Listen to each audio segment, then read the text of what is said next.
جو دھوکہ دینے والا معاملہ ہو گیا، ورنہ کوئی اور لوگ ہوں یہاں پہ، ہمیں ان سے تعارض نہیں ہے، عیسائی بھی ہیں، اپنی تبلیغ کرتے ہیں، کوئی خلاف ان کے رد عمل نہیں ہوتا، الا یہ کہ کہیں یہ واقعہ پیش آ جائے یا کوئی یعنی خام خواہ کو شوشہ کوئی شرارتی لوگ اٹھا دیں کہ انہوں نے قرآن کی یہ جو ہے بے حرمتی کی ہے، تو یہ تو پھر تحقیق سے معلوم ہو سکتا ہے کہ واقعہ تو کی تھی کہ نہیں کی تھی۔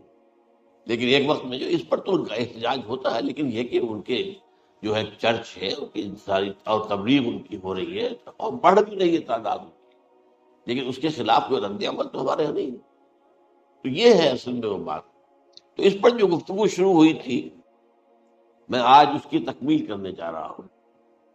حضرت عیسیٰ علیہ السلام کی دوبارہ آمد کا تعلق ہے، اس کے ضمن میں قرآن مجید میں جو نص قطعی ہے، وہ نص قطعی یہ ہے انہ لعلم للساعہ فلا تمترن بہا۔ حضرت عیسیٰ کا ذکر ہوا ہے سورہ جاسیہ میں، اور وہاں فرمایا گیا ہے کہ یہ عیسیٰ کا دوبارہ آنا قیامت کی علامت ہو، یعنی کہ اب قیامت بالکل قریب ہے۔ انہ لعلم للساعہ، علم حاصل ہوگا ان کی دوبارہ آمد پر کہ اب قیامت جو ہے وہ سر پر آ گئی ہے۔ اچھا، اس کے ایک اور جو ہے ذرا بالواسطہ دلائل میں قرآن مجید میں آئے ہیں۔ ایک ان میں سے یہ ہے کہ سورہ آل عمران میں جہاں حضرت مریم کو بشارت دے رہا تھا فرشتہ کہ آپ کے ہاں ایک بیٹا ہوگا، وہ بڑی حیران تھی کہ میرے ہاں کیسے بیٹا ہو جائے گا، ماں کن تو بغیہ، میں تو کوئی بدکار عورت تو نہیں ہوں، نہ میری کوئی شادی ہوئی ہے ابھی۔ تو اس میں جو باتیں بیان کی تھی فرشتے نے، وہ جو بیٹا ہوگا اس کی کیا شان ہوگی، اس میں یہ الفاظ بھی آتے ہیں وَيُكَلِّمُ النَّاسَ فِي الْمَهْدِ وَكَهْلًا، وہ باتیں کرے گا، لوگوں سے گفتگو کرے گا جبکہ وہ پنجھوڑے میں ہوگا، بچہ ہوگا، گود میں ہوگا، اور کہل کے وقت، کہل کہتے ہیں جب آدمی عمر میں جو ہے 40-45 کا کسی بھی اوپر ہو جائے، آپ پہلے طفل کہتے ہیں پھر جوان کہتے ہیں، عربی زبان میں شاب کا لفظ آتا ہے، بہت جوان، بڑی اچھی صحت میں ہے، اس کے بعد پھر ظاہر بات ہے ڈھلوان شروع ہوتی ہے، یہ کہل ہے۔ جب بڑھاپے کے آثار شروع ہوتے ہیں، بال سفید ہونے شروع ہوتے ہیں، تو یہ قبول۔ اب سوال یہ ہے اس گھوڑے میں بات کر دیں، یہ تو معجزہ ہے، لہذا اس کا ذکر یہاں پر مناسب ہے۔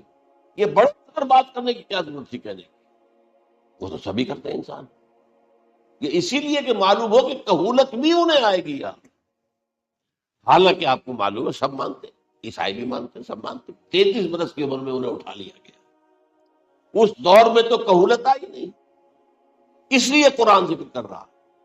اور یہ بات جو ہے دوسری مرتبہ آئی ہے یہ سورہ المائدہ میں آیت نمبر 110، وَتُكَلِّمُ النَّاسَ فِي الْمَهْدِ وَكَهْلًا، صرف یہ ضمیر کا فرق ہے، وَيُكَلِّمُ النَّاسَ فِي الْمَهْدِ وَكَهْلًا، اور وَتُكَلِّمُ النَّاسَ فِي الْمَهْدِ وَكَهْلًا، یہ ہے جب قیامت کے دن اللہ تعالیٰ حضرت عیسیٰ سے سوال کریں گے، اے عیسیٰ ابن مریم، کیا تم نے میری اجازت سے اور میری تائید سے یہ معجزے نہیں دکھائے، یہ معجزے نہیں دکھائے، میں نے تم پر یہ فضل نہیں کیا؟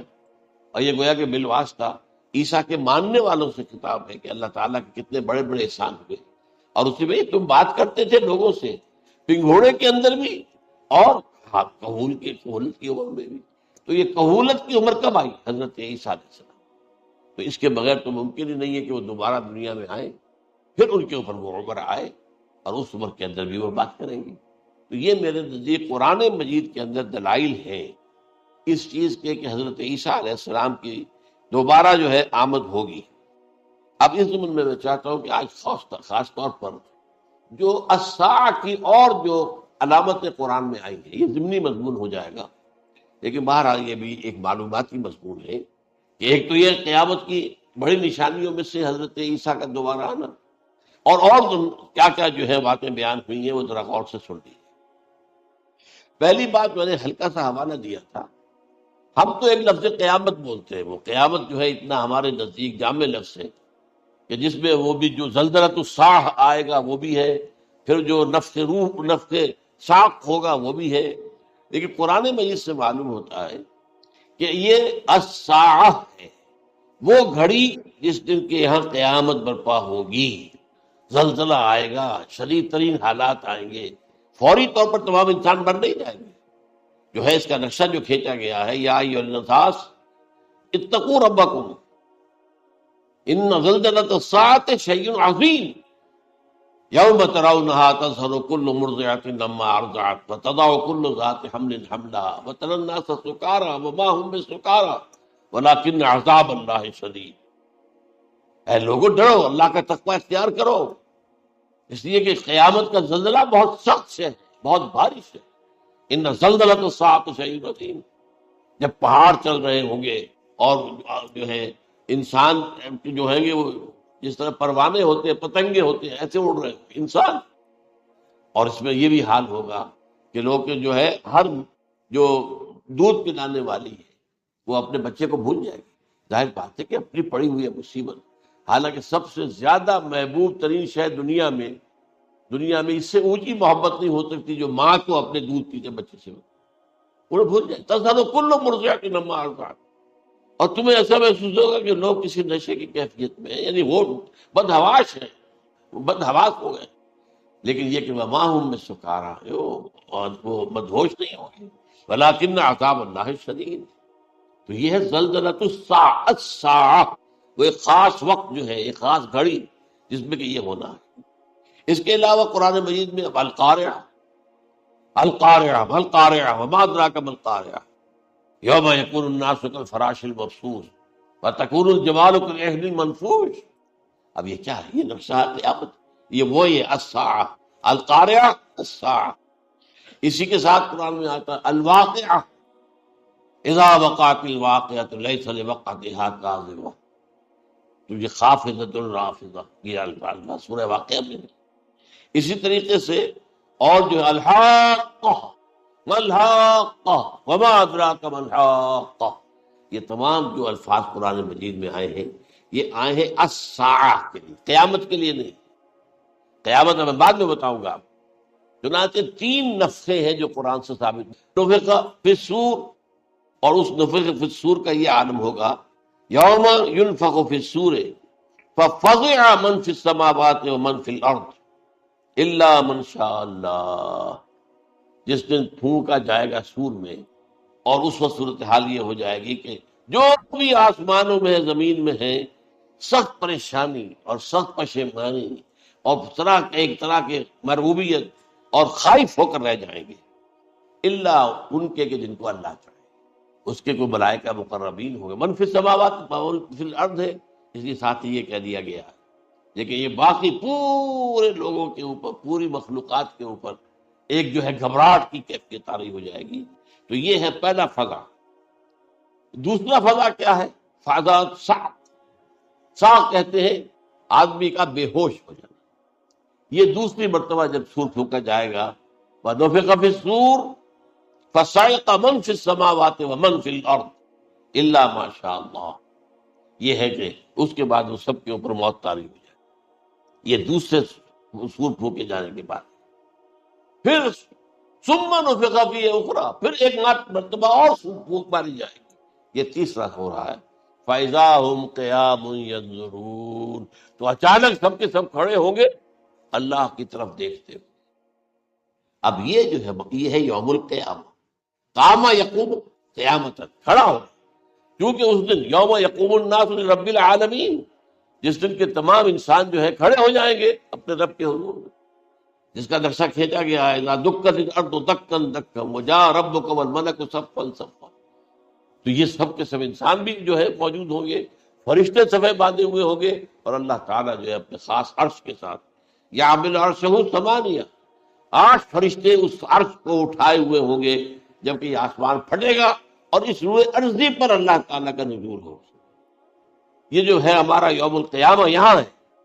یوم القیامہ ہی میں جو فیصلے ہونے یہاں ہونے. قصہ زمین، برسر زمین، جو نیکیاں تم نے یہاں کمائی ہے یا جو بدیاں تم نے یہاں جن کا ارتکاب کیا کا فیصلہ یہاں ہو. اس کے بعد واللہ عالم کچھ اور بھی چیزیں ہیں، لیکن یہ کہ وہ سب عام طور پر لوگوں کے علم میں نہیں ہے. میں نہیں چاہتا کہ خام خواہ کسی نئی بات سے کوئی جو ہے ذہنوں کے اندر کوئی ایک تشکیک پیدا ہو جائے، شبہات پیدا ہو جائے. لیکن یہ چیزیں جو میں نے آپ سے عرض کی از قرآن ثابت ہے. اسی زمین پر اترنا ہے. وجاء ربک والملک صفا صفا، یہ سب کے سب آئیں گے، اور ملائکہ، اور اس کے علاوہ جو ہے دوسرے مقامات پر اس کا نقشہ کھینچا گیا سورۃ الحاقہ ہی کے اندر ہے۔ اللہ کا عرش جو ہے 8 فرشتے اٹھائے ہوئے نیچے اتریں گے، تو یہ تمام چیزیں قرآن مجید میں مذکور ہیں، اور یوم القیامہ یہی ہوگا۔ لیکن وہ ہے یوم القیامہ، ہم قیامت کہتے ہیں اس کو جس کو قرآن کہتا ہے الساعہ، الزلزلہ، الحاقہ، القارعہ، الواقعہ۔ یہ ہے در حقیقت جو پہلا معاملہ ہے کہ اس کے اندر جو ہے فضا ہو جائے۔ اب دیکھیے جو علامات قیامت احادیث میں آئی وہ میں آج آپ کو سنا رہا ہوں۔ ان کو 2 حصوں میں تقسیم کیا جاتا ہے، علامات صغریٰ، علامات کبریٰ۔ چھوٹی نشانیاں جو درجہ بدرجہ درجہ بدرجہ درجہ بدرجہ سامنے آئی۔ ایک ہے بالکل قیامت سے متصل قبل بڑے جو خرق عادت واقعات ہوں گے وہ آئیں۔ اچھا، پہلی چیز کے سلسلے میں حضرت انس رضی اللہ تعالیٰ عنہ سے یہ مروی ہے، اور یہ حدیث متفق علیہ۔ پہلی علامت حضور نے بیان کی قیامت کی علامات میں سے، اب میں لفظ قیامت اسی معنی میں بول رہا ہوں جس میں کہ ہم عام طور پر بولتے ہیں۔ آپ نے فرمایا علم اٹھا لیا جائے، جہالت کا دورہ۔ اب یہ کون سا علم اٹھایا جائے گا؟ سائنس کا علم نہیں، دین کا علم۔ آج تو ساری قدر و قیمت جو ہے جس کے لیے دوڑتے ہیں لوگ، لاکھوں روپے کی فیسیں دے کر، ایم بی اے ہو رہے ہیں، یہ جو ہے اکاؤنٹنسی کا پاس کر رہے ہیں، یہ سی اے کر لیا ہے، یہ کوئی اور جو ہے فزکس میں، کوئی کیمسٹری میں ڈاکٹریٹ کر لی ہے، ڈاکٹر بن گئے تو کیا ہی کہہ رہے ہیں۔ اس لیے کہ بڑی چیز جو پاکستان سے ایکسپورٹ ہوتی ہے وہ ڈاکٹر ہے۔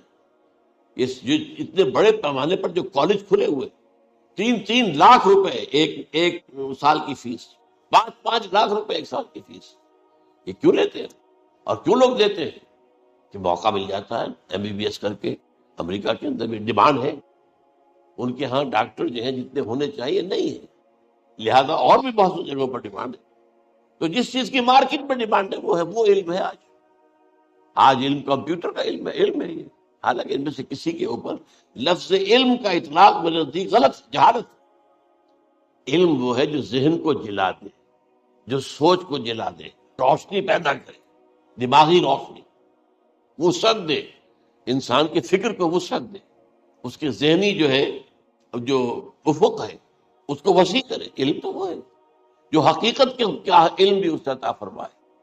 قرآن ہے، حدیث ہے، باقی اور چیزیں جو اس سلسلے میں آ سکتی ہیں وہ ہے کہ جو قرآن اور حدیث کی سمجھنے میں مومن ہوں اور زیادہ جو ہے اس کے تک فہم کو آسان کرے۔ لیکن یہ کہ فرمایا علم اٹھا لیا جائے، جہالت کو فروغ ہوگا، ظاہر بات ہے ایک ہی بات ہوئی ہے۔ دوسرے نمبر پہ یہ کہ جہالت کو فروغ ہوگا۔ نمبر 3 زنا کثرت سے ہوگا۔ نمبر 4 شراب نوشی عام ہو جائے۔ نمبر 5 عورتوں کی تعداد بہت زیادہ ہو جائے گی، مردوں کی تعداد کم ہو جائے گی، یہاں تک کہ 50 عورتوں کا خیر خبر کرنے والا، کوئی نگرانی کرنے والا، وہ ایک مرد۔ اچھا، یہ تو ہے ایک حدیث جو میں نے آپ کو بیان کر دی، متفق علیہ، یہ بخاری اور مسلم دونوں میں۔ دوسری حدیث بخاری کی ہے، اس کو حضرت ابو ہریرہ رضی اللہ تعالیٰ عنہ نے روایت فرمایا ہے، قیامت آئے گی جب امانت ضائع ہو جائے۔ آج ہمارے ہاں امانت کے ضائع ہونے کا جو نقشہ ہے شاید پوری دنیا میں کہیں اور نہیں۔ جس طرح کے غبن یہاں ہوتے ہیں، جس طرح کک بیکس جو ہے وہ لیے جاتے ہیں، اس غریب یعنی قوم غریب ہے لیکن یہاں وہ امیر بہت بڑے بڑے لوگ ہیں، وہ تو دنیا بھر کے ٹاپ کے امیروں کے اندر ان کا شمار ہو جائے گا۔ لیکن یہ کہ یہ سب امیر کیسے بنے؟ غبن، بلین آف ڈالر۔ اب تو اس سے کم کی تو بات ہی نہیں ہوتی۔ فلاں نے اتنے بلین جو ہے پیسے اپنا جو ہے قرضہ معاف کرا لیا۔ بھائی کس نے کیا، کون کرتا ہے معاف؟ یہ کسی کے باپ کی جاگیر ہے؟ یہ پیسہ بینک کے اندر حکومت کا ہے کہ حکومت کو اختیار ہو گیا وہ رائٹ آف کر دے ان کے جو ہے ان کی جائیدادیں کرو ضبط۔ لیکن ہوتا کیا ہے، بینک آفیسر بے ایمان ہے، وہ کہتا تھا 1 کروڑ کا قرضہ لے جاؤ، 10 لاکھ مجھے دے جاؤ، چاہے تم میرے پاس کوئی ڈاکومنٹ جو ہے ایسے نہیں دے سکتے، حالانکہ ہونا چاہیے. اتنا بڑا قرضہ لے رہے ہو تو ڈاکومنٹس یہاں پر ہمارے سامنے لاؤ کہ اگر تم نہ دے سکو تو ہم ان ڈاکومنٹس کے ذریعے سے تمہاری جائیداد، تمہاری کوئی جاگیر، تمہاری کوئی اور چیز کو قبضہ کریں. جب وہ وقت آتا ہے دیکھتے ہیں تو یہ ڈاکومنٹس ہی پھینک گئے. اللہ اللہ خرچ کیا کرے گا کوئی؟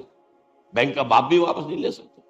اور یہ سب کس کی بے ایمانی ہے؟ وہ جو بیٹھا ہوا بینک مینیجر، سارا سودا اس کے ماں باپ ہوتا ہے. 1 کروڑ ہے نا، 10 لاکھ مجھے جو 90 تم لے جاؤ. باقی یہ کہ ٹھیک ہے میں تمہارے جو ڈاکومنٹس تم پیش کر رہے اس میں کوئی اعتراض نہیں کرتا، بس لاؤ. اور نمبر 2، حکومت نااہلوں کے سپرد ہو جائے. یہ ہے امام بخاری کی روایت کردہ روایت جو حضرت ابو ہریرہ سے. مسلم شریف میں ابو ہریرہ رضی اللہ تعالیٰ عنہ سے ایک اور روایت ہے، مال عام ہو جائے گا یہاں تک کہ زکوٰۃ قبول کرنے والا کوئی نہ ہوگا. یہ بات وہ ہے جو آج سعودی عرب اور یو اے ای کے اندر آپ کثرت سے دیکھ سکتے. دولت جو ہے وہ ریل پیل. ابھی تھوڑا سا آیا ہے معاملہ خاص طور پر دبئی میں، کیونکہ وہاں بہت زیادہ کنسٹرکشن ہو رہی تھی. تو پوری دنیا میں آپ کو معلوم ہے کہ جو ریئل اسٹیٹ کہلاتا ہے اس کا حال بہت پتلا ہے، لیکن وہاں کے دولت ریل پیل ہے ہر جگہ پر. اور سب سے اہم متفق علیہ روایت، متفق علیہ کیا، وہ تو حضرت عمر سے بھی مروی ہے، ابن عمر سے بھی مروی ہے، ابن عباس سے بھی مروی ہے، ابو ہریرہ سے بھی مروی ہے، عبداللہ ابن مسعود سے بھی مروی ہے رضی اللہ تعالیٰ عنہ اجمعین. اور یہ وہ حدیث ہے جسے کہا حدیث جبرائیل، جسے ام السنہ بھی کہا گیا. اس میں جو آخری سوال کیا حضرت جبرائیل نے حضور سے، چوتھا، پہلا یہ تھا کہ اسلام کیا ہے مجھے بتائیے، ایمان کیا ہے، اس کی حقیقت کیا ہے یہ مجھے بتائیے، تیسرا احسان کیا ہے یہ بتائیے، چوتھا یہ قیامت کے بارے میں بتائیے کب ہوگی. حضور نے فرمایا کہ اس کے بارے میں جس سے سوال کیا جا رہا ہے وہ اس سے زیادہ نہیں جانتا جو کہ سوال کر رہا ہے. اب اس کے کئی مفہوم ہو سکتے ہیں کہ بہرحال یا تو حضرت، کیونکہ بعد میں معلوم ہوا کہ حضور نے پہچانا نہیں کہ یہ جبرائیل ہے، بلکہ جب سوال جواب ہو کر وہ چلا گیا شخص تو اچانک حضور کے ساتھ ذرا ردو ہو ہی لیا، ذرا بلانا اس کو دوبارہ لانا. اب جو دیکھا کہ وجود ہی نہیں اس کا. آسمان نے اس کو اچک لیا، زمین نے نگل لیا، کیا ہوا ہے؟ پھر آپ نے یہ جبرائیل تھے جو تمہیں تمہارا دین سکھانے آئے تھے، جبکہ تم سوال نہیں کر رہے ہو. یہ بڑے بیسک کوسچن تھے، اس لیے کہ دنیا کے ہمارا نظام اسلام پر ہے، ایمان پر نہیں ہے. اس لیے کہ ایمان کو ویریفائی کر ہی نہیں سکتے. کیسے پتا ہوگا اس میں ایمان ہے یا نہیں ہے؟ کوئی آلہ نہیں ہے، کوئی الیکٹروکارڈیوگرام ابھی تک ایسا نہیں ہے، کوئی جو ہے اور جو طریقے چل رہے ہیں وہ تو ان کے ذریعے سے یہ تو نہیں معلوم ہو سکتا ایمان ہے کہ نہیں. لہذا یہاں کا سارا نظام اسلام پر، شہادت اللہ الہ الا اللہ وان محمد رسول اللہ. پھر ایک نظام بنا دیا، وہ اقام الصلاۃ و ایتاء الزکوٰۃ و صوم رمضان و حج البیت. اس میں بھی یہ ہے کہ اگر کوئی نماز کو نہیں مانتا تو کافر ہوگا، لیکن نماز پڑھتا نہیں ہے تو کافر نہیں ہے، فاسق ہے، فاجر ہے، گناہ گار ہے، کمزور مسلمان ہے. اس طرح زکوٰۃ کا منکر ہو جائے گا تو وہ کافر ہوگا، لیکن زکوٰۃ دے نہیں رہا ہے تو یہ گویا کہ گناہ گاری ہے، کمزوری ہے. تو اس حوالے سے نوٹ کر دیجئے کہ یہاں کا دنیا کا سارا اسلامی نظام اور سارا کانسٹیٹیوشنل اور لیگل سسٹم جو ہے اسلام کا وہ اقرار باللسان پر ہے. ایمان ہے وہ کہ جس کی بنیاد پر وہاں فیصلے ہوں گے. یہاں کوئی شخص مسلمانوں کا بڑا لیڈر ہے، بڑا علامہ ہے، بڑی اس کی قدر و منزلت سے اس کے ہاتھ چومے جا رہے ہیں، پاؤں چومے جا رہے ہیں، ہو سکتا ہے وہاں کہا جائے دفع ہو جاؤ، تمہارے دل میں ایمان نہیں تھا، تم نے یہ سب کچھ کیا تھا اس لیے کہ کہا جائے کہ بڑے عالم ہو. اور یہ کہا جائے فقط قیلا، اب یہاں کچھ نہیں ہے تمہارے پاس. پھر فرشتوں کو حکم ہوگا کہ اس کو گھسیٹتے ہوئے جہنم میں ڈال دیں. 3 باتیں بیان کیا. یہی حشر اس کا ہوگا مالدار کا. اللہ پوچھے گا میں نے تمہیں بہت مال دیا، تم نے کیا کیا؟ وہ کچھ گنوانا شروع کرے گا، اللہ فرمائے گا جھوٹ بولنا، قذفت، تم نے یہ خیرات و صدقات اس لیے کیے تھے کہ تمہاری سخاوت کے ڈنکے بج جائے، تعریفیں کی جائے. وہ کی جا چکی، دنیا میں ڈنکا بج گیا، یہاں کچھ نہیں. وہ نیت دل میں کچھ اور تھی تمہارے. میں لیس البر ان تولوا وجوہکم، ہمارا قرآن مجید کا سبق، ہمارا منتخب نصاب کا نمبر 2 بڑی تفصیل سے بیان کیے. یہی معاملہ ہوگا اس عالم کا. اللہ فرمائے گا میں نے تمہیں علم دیا، تم نہیں. وہ کہے گا میں نے علم پھیلایا لوگوں میں ہدایت کی. جھوٹ بول رہے ہیں، تم نے تو صرف اس لیے کیا تھا، تمہاری نیت یہ تھی کہ بڑا عالم شخص ہے، بڑا فاضل شخص ہے. تو یہ سب کہا جا چکا. تو وہاں کا معاملہ جو ہے وہ اسلام پر نہیں ہے. یا آپ دکھائیں گے دیکھیے یہ میرا آئیڈینٹی کارڈ، اس پہ اسلام میرا مذہب لکھا ہوا ہے، یا یہ میرا پاسپورٹ ہے. آئیڈینٹیفیکیشن کے لیے دنیا میں عام طور پہ یہ چیزیں ہوتی ہیں. کوئی تعلق نہیں. آخرت کا معاملہ کسی اور شے پر ہے. وہ تو ایمان دل میں ہے، اور تمہارے تمام جو حرکات ہیں، اعمال ہیں، ان سب کے اندر جب تک کہ اصل جو قوت متحرکہ ہے وہ اللہ کی محبت نہ بن جائے، اخلاص للہ، بحب اللہ للہ، اور یہ کہ یہ تمام چیزیں جیسا کہ فرمایا، ایک حدیث بڑی پیاری ہے، ایمان کی تکمیل کی علامت کیا ہے؟ فرمایا من احب للہ وابغض للہ ومنع للہ واعطى للہ فقد استکمل الایمان. جس شخص کے نے محبت جس سے بھی کی، اللہ کے لیے کی، اپنے مفادات کے لیے نہیں، رشتہ داری کی بنیاد پر نہیں. محبت اوپر ہو جائے، رشتہ دار کا حق ہے دو، بیوی کے حقوق ہیں دو، لیکن محبت یہ اللہ کے لیے ہو کہ فلاں شخص سے مجھے محبت اللہ کی. اور اگر نفرت رکھی تو اللہ کی وجہ سے اس لیے رکھی کہ وہ اللہ کے دین سے دور ہے، وہ اللہ کے راستے پر نہیں آ رہا ہے، وہ فسق و فجور کی جو ہے زندگی کو آ رہا. اس میں بھی یہ ہے کہ یہ نہیں ہے تعلق قطع کر لو. تعلق قطع کرو گے تو تبلیغ اور اصلاح کا موقع کہاں رہے گا؟ لیکن دلی محبت نہیں ہوگی اس. تو اگر محبت ہے تو اللہ کے لیے، اور نفرت ہے تو اللہ کے لیے. اور کسی کو کچھ دیا ہے تو اس لیے کہ اللہ کا حکم ہے کہ دوں، اور کسی سے کچھ روکا ہے تو اس لیے کہ اللہ کا حکم ہے کہ روکو، اس کو نہیں دینا. فقد استکمل الایمان، تو اس شخص نے ایمان کی تکمیل کر لی. یہ ہے اصل جو ڈیسائیڈنگ فیکٹر ہے، وہ یہ ہے. اور اس ایمان کی پہلی علامت کیا ہے؟ کیسے معلوم ہو میرے اندر ایمان ہے؟ پہلی علامت سب سے کم تر درجے کا ایمان، اس میں فرمایا گیا اذا اساءت کا سیئۃ وحسنت کا حسنۃ فانت مؤمن. اگر کوئی اچھا کام کر کے خوشی ہو اور کوئی برا کام ہو جائے تو ملامت ہو، یہ کیا کر بیٹھا، یہ میں نے کیا کیا، یہ مجھے نہیں کرنا چاہیے. یہ اگر احساس ہے نیکی اور بدی تو تمہارے اندر ایمان ہے. یہ ایمان ہے ادنیٰ درجے کا. اور وہ ایمان من احب للہ وابغض للہ واعطى للہ ومنع للہ فقد استکمل الایمان. اچھا، یہ جو متفق علیہ حدیث ہے جو حضرت جبرائیل کی ہے، اس میں پھر ان کا کہ اچھا اگر آپ مجھے یہ کب ہوگی قیامت نہیں بتا سکتے تو اس کی کچھ علامتیں بتائیے. یہ بڑی عظیم کیونکہ یہ تو تمام احادیث کے اندر میں نے عرض کیا نا کہ سب سے زیادہ صحابہ سے منقول ہے. اور آپ نے فرمایا کہ جب لونڈی اپنی مالکہ کو جنے گی اور تم دیکھو گے کہ ننگے بدن، ننگے پیر، بھوکے ننگے بھیڑوں اور بکریوں کو چرانے والے اونچی سے اونچی عمارتیں بنانے میں ایک دوسرے کا مقابلہ کریں.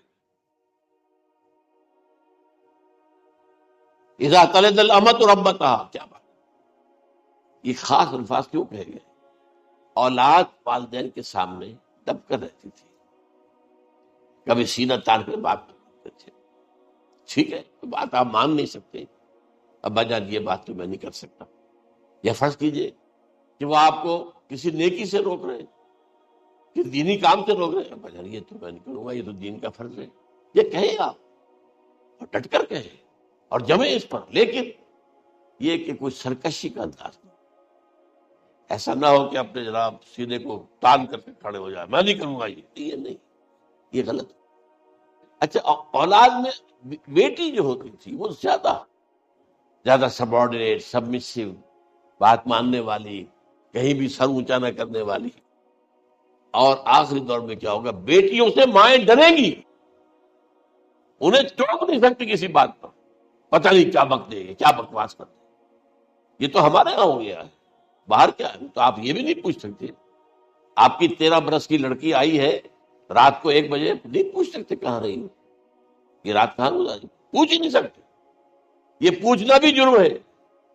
اپنے چھوٹے بچے کو آپ نے تھپڑ مار دیا، تہذیب ہے، سکھانا ہے، غلط کام کیا ہے، اس کی سرزنش ہو رہی ہے، فوراً وہ اگر ایک فون کر دے گا پولیس آئے گی، بچے کو لے جائے گی، اسے لا کر کہیں اور جو ہے ڈپازٹ کرے گی اور آپ پر مقدمہ چلے گا، آپ کو اس کی سزا بھگتنی۔ ظاہر بات ہے کہ پھر وہاں سرکشی کا کیا عالم ہو، پھر اولاد کہاں سر جھکائے گی، کس درجے میں جھکائے گی؟ اس کی تربیت عثمانی میں ہوئی نہیں۔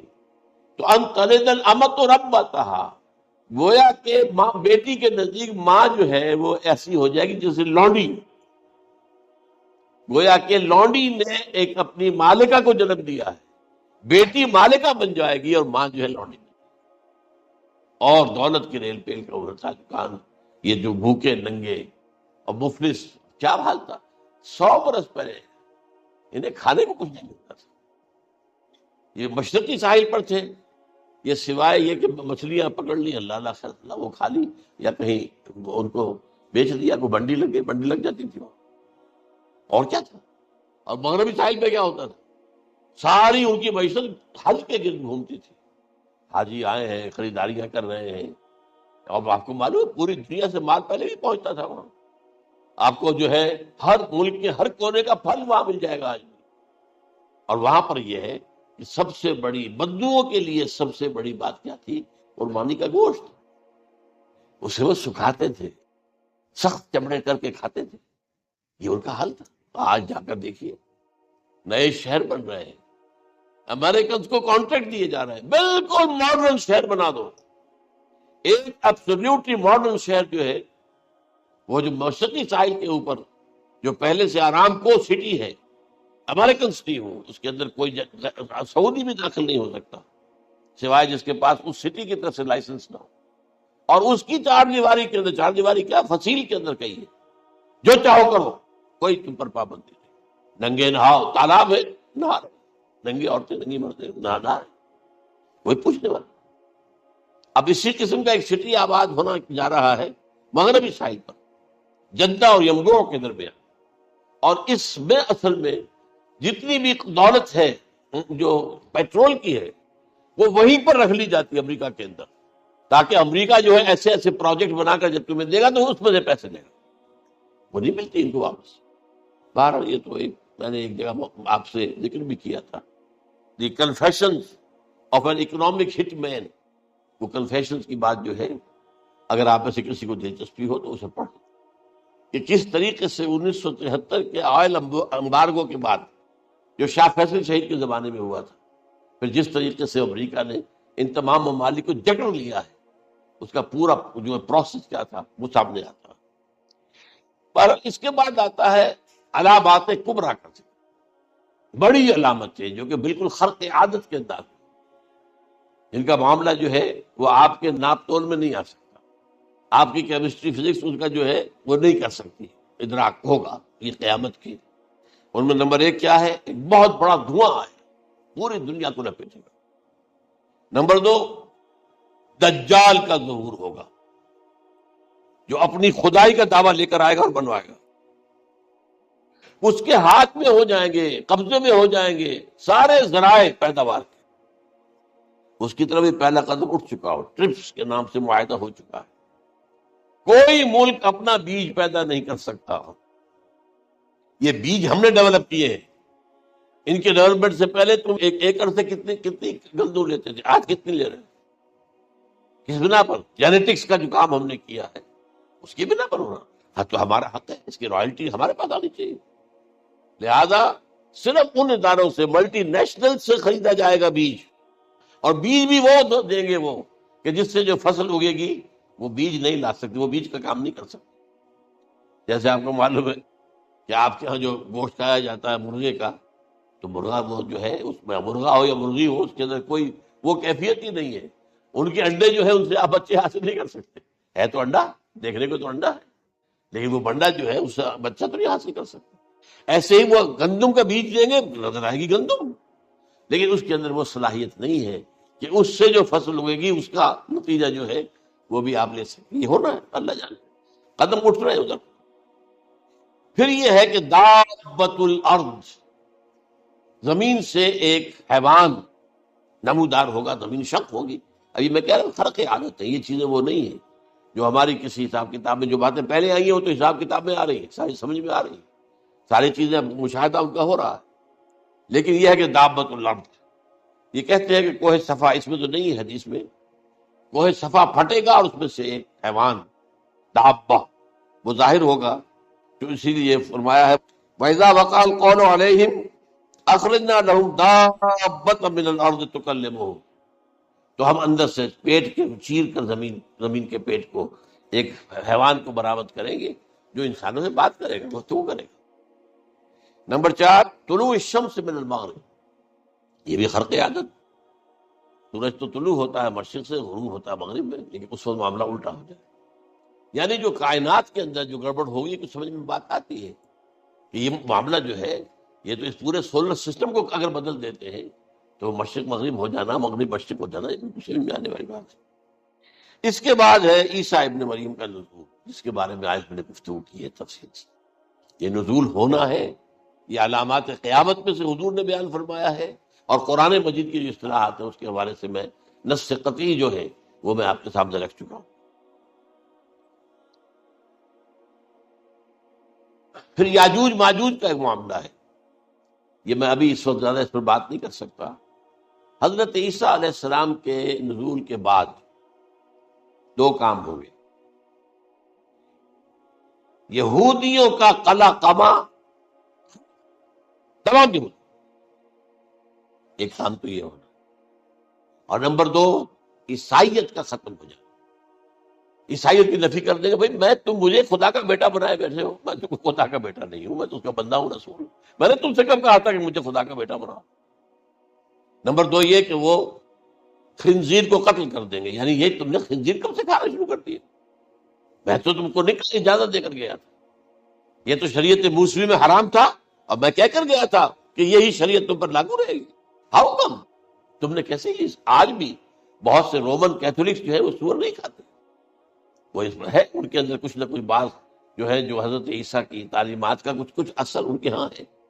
میں تو ایک مرتبہ، یہ 1971 کی بات ہے، 4-5 دن کے لیے برسلز میں رکا تھا، اس لیے کہ وہاں مجھے ایک صاحب نے خط لکھا تھا کہ وہاں ایک نوجوان ہے، ابھی اس میں ایمان لایا ہے، اور اس کے کچھ مسائل ہیں، ہم کوشش کر رہے ہیں ان کے مسائل حل کریں، آپ بھی جا رہے ہیں۔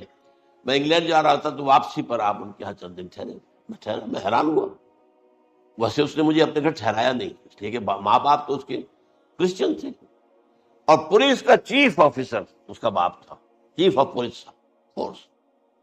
اس نے مجھ سے ایک دن کھانے پہ بلایا، ویسے ہوٹل میں ٹھہرایا، اس نے کہا آپ اطمینان سے یہاں کھانا کھائیں، اس گھر میں نہ آج تک کوئی شراب کی بوند آئی ہے اور نہ ہی کوئی بوٹی آئی ہے سور۔ رومن کیتھولکس، اب اکلوتا بیٹا تھا عبدالعزیز، اس نے بعد میں نام رکھا، وان کینٹر اس کا نام تھا جو کہ اوریجنل تھا، پھر اس نے نام رکھا عبدالعزیز وان کینٹر، پرانا نام بھی برقرار رکھا۔ نہایت خوبصورت، 28 سال کی عمر تھی، اور اس وقت میں نے دیکھا تھا کہ اس کی فقہی معلومات جو ہے میری معلومات سے 10 گنا زیادہ۔ اس کی وجہ کیا ہے؟ وہ گیا تھا موراکو میں ایز اے ٹیچر، ملازمت کرنے، پیسہ کمانے، وہاں وہ مسلمانوں سے اس کا ہوا رفت ضبط ہوا، اسلام کی تعلیمات سامنے آئی، اسلام لے آیا، اب اکلوتا بیٹا ہے، اب ماں باپ جو ہے کرسچن کیتھولکس۔ جب وہاں سے واپس آیا تو پھر کہتے ہیں کہ ہمارے درمیان ایک معاہدہ ہے، وی آر لیونگ ٹوگیدر، لیکن یہ معاہدہ ہے ہم مذہب پہ بات نہیں کریں گے، بس باقی جو بھی ہے وہ ساتھ رہ رہے ہیں۔ لیکن میں حیران ہوا، مجھے معلوم نہیں تھا۔ اچھا، اس کے بعد اس نے جب اسلام کا فیصلہ کیا تو اس کے سامنے سوال آیا کون سی فقہ اختیار کروں، تو اس نے بڑی جو ہے تھورو اسٹڈی کی ہے تمام فقہوں کی، کمپیریٹو اسٹڈی، ان کو کرنے کے بعد پھر فائنل فیصلہ اس کا یہ تھا کہ حنبلی فقہ میں اختیار کروں۔ چاروں فقہوں میں سب سے لیٹسٹ حنبلی ہے، یعنی حنفی نمبر 1، پھر مالکی نمبر 2، پھر اس کے بعد شافعی نمبر 3، پھر یہ امام احمد ابن حنبل ہے۔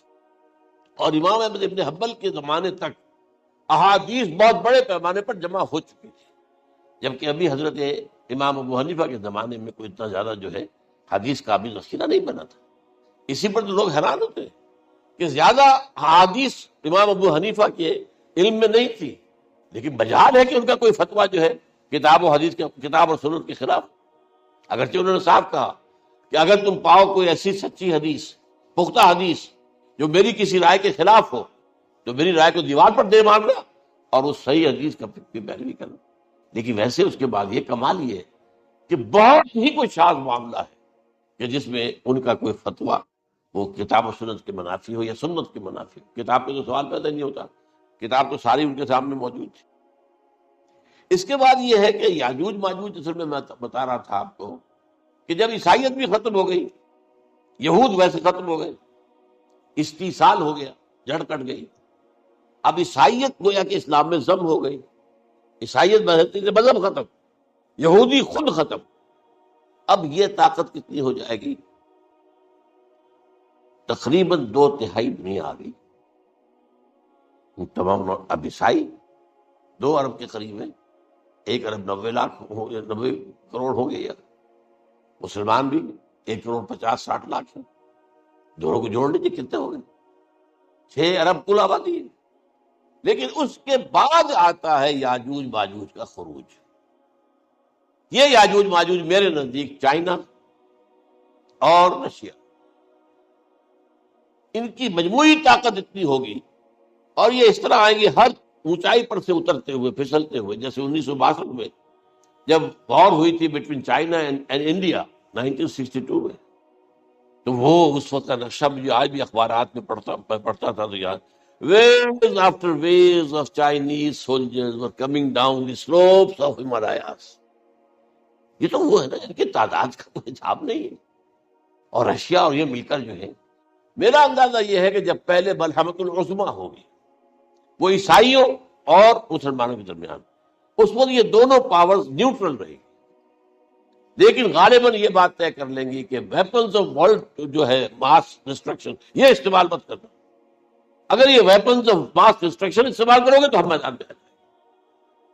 اس میں وہ جنگ جب ہو چکے گی، پھر حضرت عیسیٰ کو فتح حاصل ہو جائے گی، اور پھر یہ کہ یہودیت ختم ہو جائے گی، عیسائیت بطور مذہب ختم ہو کر اسلام میں ضم ہو جائے گا. پھر وہ 40 برس کا عہد حکومت ہے حضرت عیسیٰ علیہ السلام. لیکن جب یہ فتح ہو جائے گی ان پر، اب یاجوج ماجوج آئیں گے اور اتنی تعداد میں آئیں گے کہ بحیرہ طبریہ جو ہے اس کا سب پانی پی جائے. یہ تو اگر آپ کو کبھی اندازہ ہو یا کوئی آپ جانے ان لوگوں کو جو ان چینیوں سے واقف ہیں، وہ کہتے ہیں زمین پر ہلتی ہوئی کوئی چیزوں سے وہ چھوڑی چھوڑ کے کھا جائیں. جہاں وہ جاتے ہیں ایز اے لیبرر، وہاں کے جو سارے کتے ہیں ختم، ساری بلیاں ختم، ہر شے وہ جو سانپ کھاتے ہیں، ہر چیز کھاتے ہیں. اور یہ تمام ایسٹرن کنٹریز میں ہوتا ہے. بڑی ڈیلیشس ڈشز ہیں یہ سانپ وغیرہ وغیرہ. اور یہ جس طرح کھا جائے، پانی پی جائے، ایک قطرہ نہیں رہے گا اس پر. تو پھر جو ہے اللہ تعالیٰ اس وقت جو ہے اس میں ایک ایسی بیماری پیدا کرے گا کہ یہ سب مر جائے. یہ معجزے سے ہوگا. یعنی ان کے اوپر فتح جو ہے وہ عام لڑائی کے ذریعے سے نہیں ہوگی، بلکہ اس کے اوپر فتح جو ہوگی وہ اللہ تعالیٰ سے ہوگی. ایک بیماری پیدا ہوگی، سب مر جائے. اور اس کے بعد اللہ تعالیٰ ایسے پرندے بھیجے گا بڑی لمبی لمبی گردنوں والے، وہ ان سب کو کھا جائیں گے. جیسے ہمارے ہاں گدھ ہوتے ہیں، وہ ان کو صاف کر دیں گے. ورنہ تو یہ ہے کہ پوری دنیا کے اندر جو بدبو اور جو پیدا ہوتا معاملہ اس سے، تو اس نوع انسانی کی بقا ممکن نہیں تھی. ان کے خاتمے کے بعد پھر یہ ہوگا کہ حکومت اسلامی جو ہے پوری دنیا میں حضرت مسیح علیہ السلام کی 45 برس وہ رہیں گے. اسی میں وہ کہلن بھی آ جائے گا، وہ فی المہد و کہلن جو میں نے شروع میں بیان کیا تھا. اسی میں پھر یہ ہے کہ وہ شادی بھی کریں گے، ان کی اولاد بھی ہوگی، اور پھر ان کا انتقال ہوگا تو حضرت حضور صلی اللہ علیہ وسلم کے حجرے میں، وہیں پر جہاں حضور اور ابو بکر اور عمر رضی اللہ تعالیٰ عنہ دفن، وہیں پہ ان کو دفن کیا جائے. اور قیامت کے دن حضور فرماتے ہیں کہ میں اور یہ تینوں ساتھ ہیں. تو یہ ہے حالات و واقعات. بہرحال اس میں یہ ہے کہ یہ نوٹ کر لیجئے کہ جہاں تک ہمارے ہاں آج کل کا معاملہ ہے، میرے نزدیک میں یہ کہنے پر مجبور ہوں، جو رفع و نزول مسیح کو نہیں مانتا وہ کم سے کم منکر حدیث ضرور. میں اس سے کم کا فتویٰ نہیں دے سکتا. اب یہ ہے کہ جو لوگ مہدی کو نہیں مانتے ان کا معاملہ میں مختلف سمجھتا ہوں. چند منٹ لے رہا ہوں آپ کو، اس لیے کہ ان کی حدیثیں صحیحین میں نہیں ہیں، بخاری مسلم میں نہیں. اور یہ کہ بہرحال ان کا معاملہ جو ہے وہ ایسا نہیں ہے حضرت عیسیٰ. حضرت عیسیٰ کے آنے کا جو کچھ ہوگا وہ تو میں نے آپ کے سامنے بیان کر دیا. لیکن یہ ہے کہ حضرت مہدی ہمارے نزدیک اس میں خرق عادت کوئی ہے ہی نہیں. جیسے ہر صدی کے مجدد ہوتے ہیں، آخری صدی کے مجدد وہ ہوں گے، اور میرے نزدیک یہی آخری صدی ہے، اور اسی میں حضرت مہدی کا ظہور ہو جائے. سعودی عرب میں کوئی خانہ جنگی ہوگی کسی بادشاہ کے انتقال پر، اور پھر اس وقت یہ ظاہر ہوں گے، اس وقت ملک کے حالات کو سنبھالنے کے لیے لوگ ان کو زبردستی نکالیں گے، چھپے ہوئے ہوں گے ایک گھر میں. یہ حضرت ام سلمہ رضی اللہ تعالی عنہ کی روایت ہے کہ ایک بادشاہ کے انتقال پر یہ خانہ جنگی ہو جائے اور ایک شخص مدینے سے بھاگ کر مکے میں چھپ جائے. یہ تو ہے ان کے الفاظ، میں توجیہ کر رہا ہوں. یہ لوگ ان کی طرف دیکھ رہے ہوں گے کہ یہ جو وقت آیا ہے فتنے کا ہماری قوم پر، ہمارے ملک پر، تو ان کی شخصیت ایسی ہے کہ یہ بیچ میں آئیں، صلح صفائی کرائیں، اور وہ جو ہے اس ذمہ داری سے بچ کر بھاگیں گے اور جا کر مکے میں چھپ جائیں گے. پھر لوگ انہیں تلاش کر کے نکالیں گے اور زبردستی ان کے ہاتھ میں بیعت کریں گے، ورنہ وہ اتنے بڑے منصب کو. اور پھر یہ بھی ہے، ایک حدیث میں آتا ہے جسلہ فی لیلۃ واحدہ، ایک رات میں ان کی مکمل اصلاح کر دیں. یعنی اگر کوئی تھوڑا بہت نقص اور عیب کوئی ہوا بھی، کوئی کمی کوتاہی ہوئی بھی، تو اللہ تعالیٰ ایک رات میں اصلاح کروا دے. لیکن ہمارے نزدیک اس کے کوئی خرق عادت ہے ہی نہیں. البتہ جو کہتے ہیں اہل تشیع، وہ خرق عادت ہے کہ ان کے 12ویں امام جو ہے وہ بچپن ہی کے اندر اس خوف سے کہ جو بنو عباس بادشاہ ہیں وہ ان کو قتل کر دیں گے، تو وہ ایک غار میں چھپا دیے گئے. اب وہ 1200 برس سے اس غار کے اندر چھپے ہوئے، اور اس کے بعد وہ ظاہر ہوگی، وہ امام مہدی ہوں گے. اس میں خرق عادت ہے، لیکن میں یہ کہتا ہوں کہ محض خرق عادت کی بنیاد پر ہم اس کی نفی نہیں کریں گے. کیوں؟ کیا ہم یہ نہیں مانتے کہ اصحاب کہف 300 برس تک سوئے رہے؟ یہ کیا عام بات ہے؟ حضرت عزیر علیہ السلام اللہ نے انہیں موت دی، موت، اور 100 برس کے بعد زندہ کر کے اٹھا لیے. تو خرق عادت حضرت عیسیٰ کو ہم اتنا بڑا خرق عادت مانتے ہیں کہ اٹھا کر آسمان پر، تیسرے آسمان کے اوپر ہیں، موجود ہے، اب بھی ہے. شب معراج میں تیسرے آسمان پر حضور کی ملاقات ان سے ہوئی. تو یہ خرق عادت کی بنیاد پر نفی نہیں ہم ختم ہو سکتا، لیکن یہ کہ اس کے لیے ہمارے پاس کوئی دلیل نہیں، کوئی احادیث نہیں، کچھ نہیں، اس لیے ہم اس کو نہیں مانتے. البتہ خود وجود جو ہے حضرت مہدی کا وہ کوئی عجیب بات نہیں ہے. وہ تو جیسے پہلے بھی آئے ہیں ہمارے مجددین، ایسے مجدد ہوں گے اور دین کو تازہ کر دیں گے. ایک صحیح اسلامی ریاست جو ہے وہ عرب میں قائم ہو جائے گی دوبارہ. حضور نے فرمایا وہ عدل اور انصاف سے عرب کو اسی طرح بھر دے گا جیسے کہ وہ اس سے پہلے ظلم اور جور اور زیادتیوں کے سے بھری ہوئی ہوگی. تو یہ کام ہوگا، یہ تو مجدد کا کام ہوتا ہی ہے اس حوالے سے. لیکن بہرحال میں نے پھر بھی کہا کہ اگر احادیث کی کمزوری کی وجہ سے کہ صحیح عین میں نہیں ہے، اگر کوئی شخص انکار کرے تو مجھے کوئی اعتراض نہیں، ٹھیک ہے. لیکن جو حضرت عیسیٰ کے نفع سماوی اور حضرت عیسیٰ کے نزول کا انکار کرتا ہے، وہ کم سے کم، میں انہیں اور آگے کوئی فتویٰ نہیں دیتا کہ وہ کافر ہو گئے یا یہ ہو گیا یا وہ ہو گئے، لیکن منکر حدیث کے لائن میں تو وہ لازمت کھڑے ہو گئے، کیونکہ اتنی واضح اور پکی حدیثیں ہیں حضرت مسیح کے نزول کی، اور علامات قیامت میں جس طرح ان کا ذکر آتا ہے کہ اس سے انکار جو ہے وہ جب تک آپ پوری حدیث کے ذخیرے کا انکار نہ کریں اس وقت تک ممکن نہیں. اقول قولی ھذا واستغفر اللہ لی ولکم ولسائر المسلمین والمسلمات.